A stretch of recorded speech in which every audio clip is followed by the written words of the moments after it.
Dennis! Dennis! Saan ka pupunta? Uwi na po ako. Hindi ka ba magpapaalaman lang kay Lira? Alam mo, matutuwa yung pag nalaman niya na dito ang best friend niya.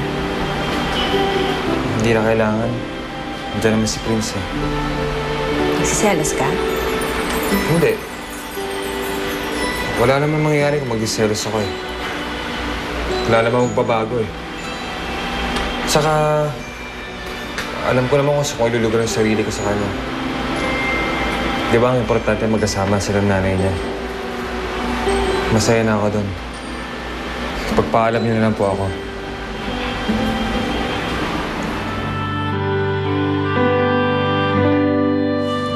Ito bang mga check valve na inspeksyon nyo na?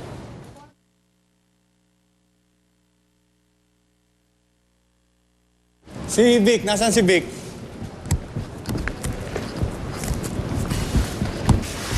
Sir, Meron pa. may naghahanap po sa inyo.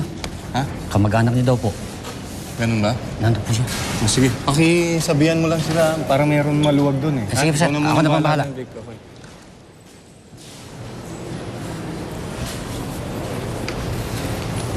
Leo.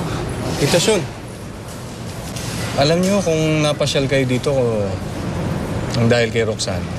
Gusto kong ipaalam sa inyo na nakapag-desisyon na ako. Marami pa akong gustong gawin sa buhay ko eh, bukod sa intindihin si Roxanne. Saan sumakit sa'yo? Hindi ka ulit makahinga. Okay lang po kayo, Inay. Fritz, Tinawagan ko na po yung doktor ni Lira. Pwede na daw po siya ilabas. talaga? Mars, ang mabuti pa, umuwi ka muna sa bahay, mag-empake ka, para paglabas ni Lira dito, dire-diretso na ang alis natin. Isama mo na si Dennis para madali kayo. Ano eh, si Dennis umalis. Si Dennis umalis na? Oo eh. Hindi ko ba lang siya nakausap?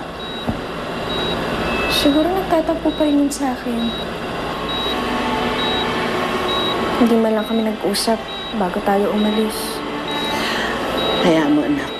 Pag okay na ang lahat, magtahimik na tayo, kukontakin natin si Dennis para magkaayos kayong dalawa, ha? Hindi ako makapaniwalang magkasama na ulit tayo na. Ako din, anak. Magsisimula tayong muli. Hindi na tayo magkakalayo. Oo, uwi na ako para Nakatay mo, makapag-empake. Marsa. Oo. Ayan si Zenny. Hulihin ninyo ang babae niyan. Siya ang nagtangka sa buhay ko.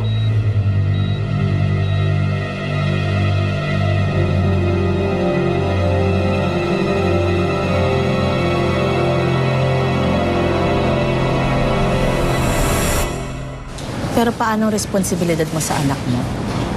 Paano si Vanessa? Sige, sabihin natin na unstable si Roxanne. But what about Vanessa?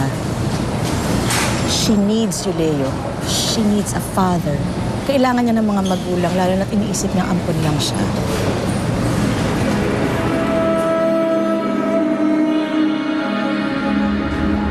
Okay na. Salamat po.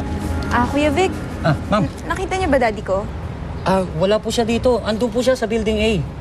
Kausap po yata niya yung kamag-anak ninyo. Kamag-anak? Oh, Ma'am Sean? Thank you, Sige po, ma'am. Ganun ba, Tita Sean? Alam mo, all along akala ko nabura na sa isip ni Vanessa yun. Dahil palagi ko naman siyang ina-assure na tunay namin siyang anak. Pinaparamdam ko rin naman sa kanya yun. Hindi ko alam na hanggang ngayon pala yun ang nararamdaman niya. Nahihirapan si Vanessa, Leo. Madalas nga niya tinatanong sa sarili niya kung bakit gano'n ang trato sa kanya ni Roxanne. Kanina lang, tinanong naman niya ako kung ampon lang siya. Alam mo, Tita Sean, hindi naman talaga dapat mangyari yan kung naging responsableng nanay lang si Roxanne. Hindi sana maguguluhan yung bata. Minsan nga, naiisip ko, sana hindi na lang namin inampun si Vanessa. Lalo na kapag nakikita ko yung mga times na sinasaktan siya ng nanay niya. Kahit ako, nahihirapan ako. Pero wala naman akong magagawa. Alam ko lang sana kung sinong nanay niya. Baka sakaling pwede ko siya ipakilala. Pagkatapos, maramdaman niya yung pagmamahal na hinahanap. Kilala mo ang tunay na ina ni Vanessa. Matagal mo na siyang kilala. Kilala mo? Sino, Tita Siong? Si Zen. Si Zen yung tunay na ina ni Vanessa.